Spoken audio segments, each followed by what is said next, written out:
Hi అందరికీ. చాలామంది hair ఫాల్‌తో బాధపడుతున్నారు. దానికోసం నేను మంచి హెయిర్ ఆయిల్ చెప్తా. మీరు కూడా ఒకసారి ట్రై చేయండి.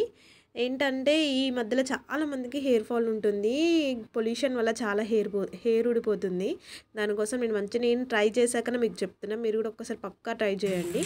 ఫస్ట్ మనం ఒకటి మిక్సీ జార్ తీసుకోవాలి. అందులోకి మెంతులును కలంజీ సీడ్స్ ఉంటే సూపర్ మార్కెట్లో అంటే ఇస్తారు కలంజీ సీడ్స్ అంటే. అది తీసుకొని మంచిగా పేస్ట్ చేసుకొని పౌడర్ చేసుకోవాలి. పౌడర్ చేసుకున్నాక మనం ఇప్పుడు గ్యాస్ పైన స్టవ్ పెట్టుకొని దాని మీద కడాయి పెట్టుకొని ఆయిల్ హీట్ అయ్యాక మందార ఫ్లవర్స్ వేసుకోవాలి. గ్యాస్ సిమ్లో ఉంచుకోవాలి. మందార ఫ్లవర్స్ వేసుకొని ఒక్కొక్కసారి ఇట్లా కలిపి వేసినాక అందులోకి మనం నెక్స్ట్ కళ్యమాకు వేసుకుందాం. కళ్యమాకు వేసుకోవాలి.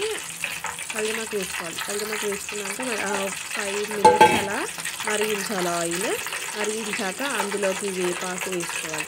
వేపాకు వేసుకొని ఒకసారి కలుపుకోవాలి. ఎందుకంటే వేపాకు అనేది తొందరగా ఫ్రై అనేది కాదు, కొంచెం టైం తీసుకుంటుంది. వేపాకు కొంచెం కలుపుకోవాలి. కలుపుకున్నాక మనము ఇప్పుడంతా గోరింటాకు వేసుకున్నాం. గోరింటాకు వేసుకున్నాక కలుపుకోవాలి. కలుపుకున్నాక ఇందులోకి మనం ఇంతకుముందు మిక్సీ పట్టుకున్న కలంజీ సీడ్స్ మెంతుల పౌడర్ వేసుకొని 5 మినిట్స్ మరిగించాక దింపేసుకోవాలి. ఆ తర్వాత మొత్తం ఆయిల్ అంతా చల్లారినాక అదంతా మనం ఇట్లా చేతితోటి ఇట్లా అంటే స్మాచ్ అయిపోతుంది. అదంతా స్మాచ్ కావాలి. అయినాక ఆయిల్ అనేది మంచిగా చక్కగా రెడీ అయింది చూడండి.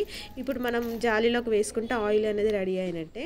ఆయిల్ ఒక బౌల్లో తీసుకొని ఆయిల్ పెట్టుకుంటే మీ హెయిర్ ఫాల్ అనేది ఉండదు. మీరు కూడా ఒకసారి కంపల్సరీ ట్రై చేయండి.